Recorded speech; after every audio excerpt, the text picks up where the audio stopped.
What's up guys, my name is Brendan and today I want to go over the Kip Up. There are no prerequisites for the Kip Up, but the more athletic you are, the easier it will be to learn, specifically if you have strong arms and a more flexible back. But with that said, let's get started. Next, I want to go over the technique behind the Kip Up. We're going to start our Kip Up by laying down on the ground with our chest facing the ceiling. From there, we're going to curl up into the tucked position by bringing our knees to our chest. As we do this, we want to put our hands next to our head and curl all the way up until our weight is on our shoulder blades and our hands. Next, we're going to go from the tucked body position and we're going to explode out into the arched body position. And as we do this, we need to push off the ground using our shoulders, arms, and wrists to get our chest up. Finally, we're going to bridge out our back to get our feet beneath us ready to catch us. And that's the technique behind the Kip Up. The Kip Up is a strength-intensive trick.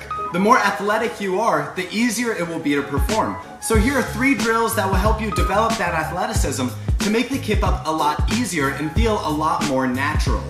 Drill number 1 is the bridge and bridge push-ups. Having a strong, flexible back will help a ton when learning your Kip Up, and doing bridge push-ups will help develop the arm strength to push up to get your chest up at the end. So I recommend doing bridge push-ups whenever you get the chance. It'll help that last part of your Kip Up where you're really pushing and exploding off the ground. The second drill I have for you guys is the lemon squeezer. Go ahead and sit in a hollow body position, then move to a tuck and back to a hollow body. Do that enough times and your core will be on fire. This is a great way to develop your abs. The third drill I have for you guys is candlesticks. Go ahead and lay on your back and then bring your legs up in an upside down pike.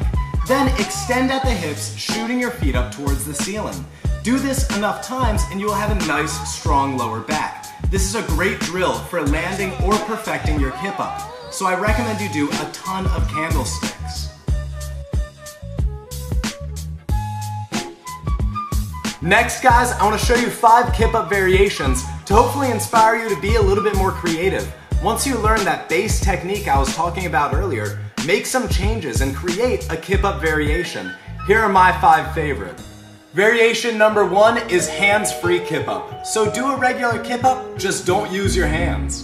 Variation number 2 is Kip Up to Ninja. So do your normal Kip Up, but push off the ground so you over-rotate a little bit to land in ninja stance. Next is the Kip Up 180. So do a normal Kip Up, but do a quick 180 turn before you land. Variation number 4 is the worm Kip Up. So do the worm going backwards and then Kip up onto your feet. The 5th variation is the suicide Kip. So it's just like a normal Kip Up, but instead of starting on the ground, you start on your feet and you jump back into the Kip. It's a really hard trick, guys. I recommend you approach this with extreme caution. Thank you guys so much for watching, and I want to say a special thank you to all the patrons who have been supporting the Mastering series. It means the world to me that you guys are donating towards me creating educational tricking content for the whole community. Thank you so much, it really means the world to me, and please have a lovely day.